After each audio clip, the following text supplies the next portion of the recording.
All right. Hello, and thanks so much for deciding to move forward with the course. I'm really excited to be able to show you guys this. This is going to change your practice forever from the standpoint of being able to kind of put your marketing on autopilot. So if you're a chiropractor, if you're running a chiropractic office, you're a manager in a practice, this is going to be a hugely powerful tool for you to be able to start automating your marketing for your chiropractic patients. And you'll very quickly see how you could use this to get other types of patients as well. But so for this course specifically, we're going to be going through how to bring in chiropractic patients, and but it's going to be turnkey. It's going to be literally everything A to Z. I'm going to show you the Facebook ad setups, the offers that work, that attract. I'm going to give you the targeting specifics that you can use in split test. And then we're going to go into creating the landing pages and the lead capture forms, setting those up. And then we're going to go into the back end after that and set up the automation, the notifications, the tracking. And then we're even going to throw in some bonus in the back end with some follow-up conversion things that you guys can do in-house in your practice to make sure that you're getting better conversions, higher quality leads. And so I'm going to try to sprinkle in some practice management and growth strategies in with the content specifically for chiropractors because that's my background.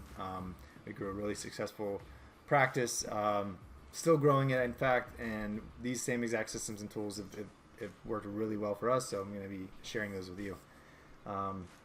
So the first thing we're going to do is go through creating Facebook ads and getting that set up on that end.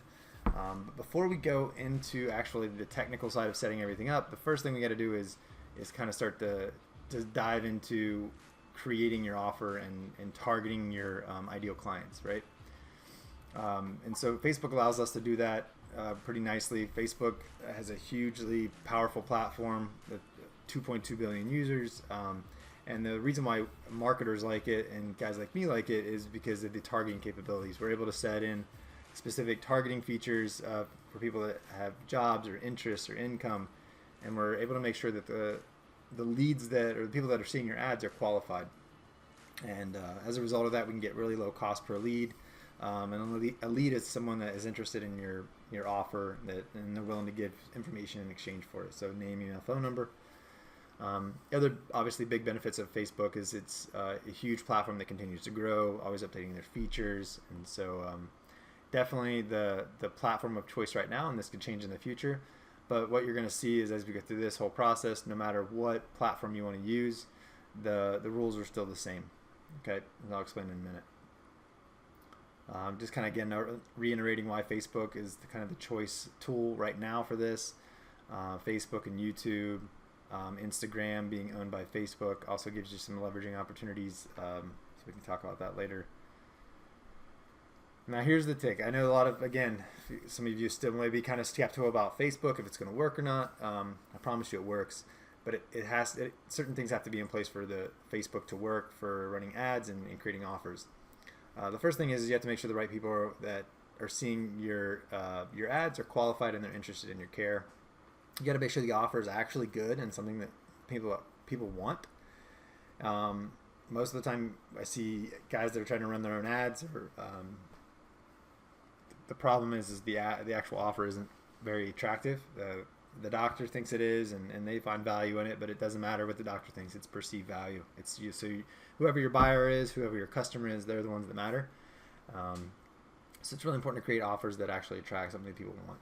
Okay, and then when you come up with a good offer and you got your ideal client, then we can plug in the copy and the images and the headlines and the text that is actually going to get people to come in. And so I'm going to be giving you those and showing you what works.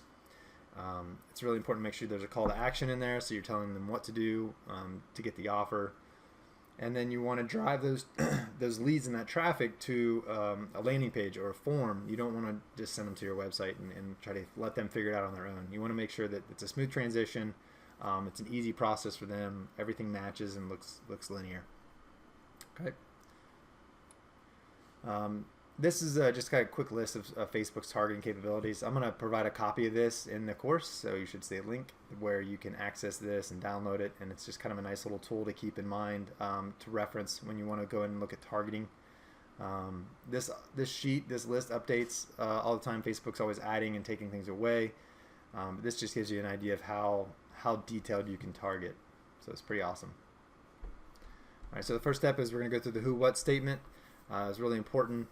Who what statement is going to define who you want to serve, or who your ideal client is, or who your ideal patient is, and what result you want for them, right? And so hopefully the result is something that they actually want, and you'll kind of understand as we're going through this. It's really important to make sure that you're delivering the expectations of what your buyer, your customer wants first, and then wrapping in what you want for them later on, versus leading with what you want for them and pushing only that and kind of ignoring them. So that's that patient-centered, doctor-centered model in practice. But marketing, it's the same thing. You got to deliver on what your client, your customer wants first, and then you're able to create a buyer that you can sell other products and services to later. So we're going to focus on creating your who what statement in the next video.